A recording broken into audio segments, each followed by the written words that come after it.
Hello everyone, welcome back. Today we're going to talk about a very important phrase, and that is the phrase of common use, okay? And the Supreme Court gave it to us through the McDonald and Held decisions. And basically what they said is that commonly owned firearms cannot be banned, okay? Now, in those particular cases, they were talking about handguns, okay? And then what happened was now he's Justice Kavanaugh, back then he was Judge Kavanaugh. Judge Kavanaugh, in one of his rulings, basically made the connection that most handguns, okay, which are commonly used and cannot be banned, are semi-automatic, okay, and there's not that much of a difference between a semi-automatic handgun and a semi-automatic rifle. For that reason, semi-automatic rifles, which includes AK-47s and AR-15s. For that reason, they cannot be banned. Okay, so it's really important for us to basically embrace this phrase because that's basically what's gonna save our bacon. Okay, put that on one side. On the other side, we have this approach where we look at the Second Amendment and we look at the original intent. And the problem with the original intent of the Second Amendment is that once the Supreme Court sets precedents, okay, the tendency is that they're going to go back and they look at precedents rather than go back and look at the original source, okay. I mean, there's no question. If you look at the historical documents, if you look at all the different writings and speeches that surrounded the ratification process of the Second Amendment, okay, there's no question that the Founding Fathers wanted the people to be armed with military-grade equipment, okay, and the purpose was so that they could, overthrow a future dictatorship, okay, if one ever arose, okay. So there's really no question about that because they pretty much told us that, okay. I mean, Thomas Jefferson writes a famous letter. And this was right after Shays' Rebellion, okay? And Shays' Rebellion was actually a revolt against the government that he helped establish, okay? So during Shays' Rebellion, or rather right after Shays' Rebellion, he writes a letter, and I forgot exactly which one it is. I mean, you can look it up. And in this letter, he says that.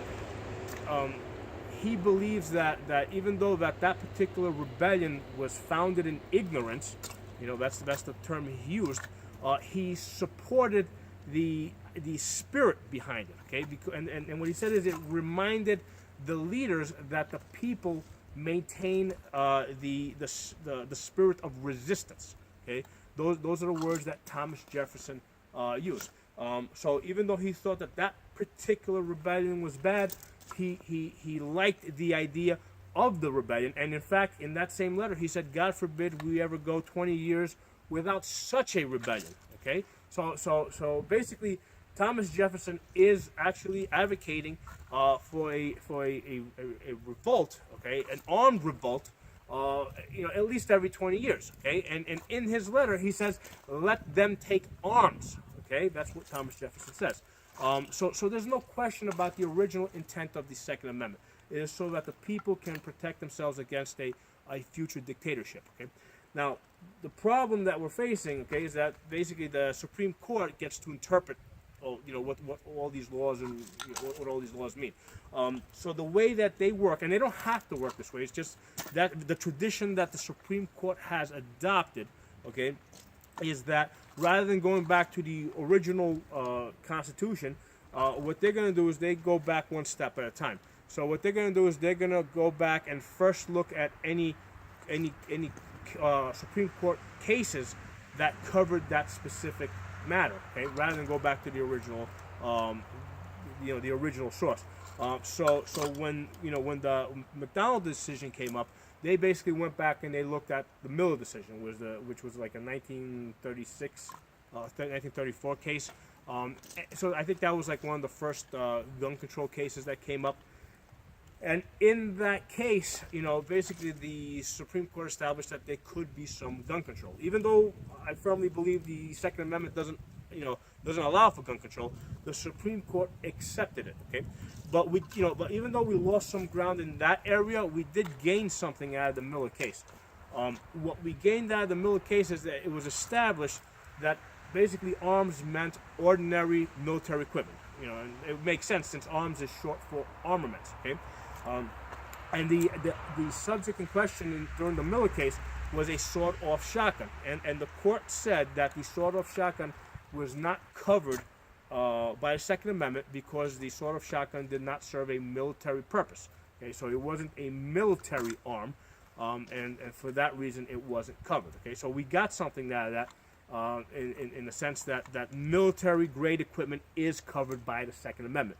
Okay, what it did not establish at that point is whether or not it applied to individuals. Okay, and again, if you go back and you look at the Second Amendment, it's obvious because pretty much Amendments 1 through 9 all cover individual rights. Freedom of speech, freedom of religion. Whose freedom of speech are they talking about? They're obviously talking about the individuals. Okay, it says they can't quarter troops in your house. I mean, obviously they're referring to the individual. When they're talking about the Fifth Amendment, right to you can't protection from self-incrimination. Obviously that applies to the individual. Okay, but that wasn't established during the Miller case. That was established during the McDonald and during during the Heller case.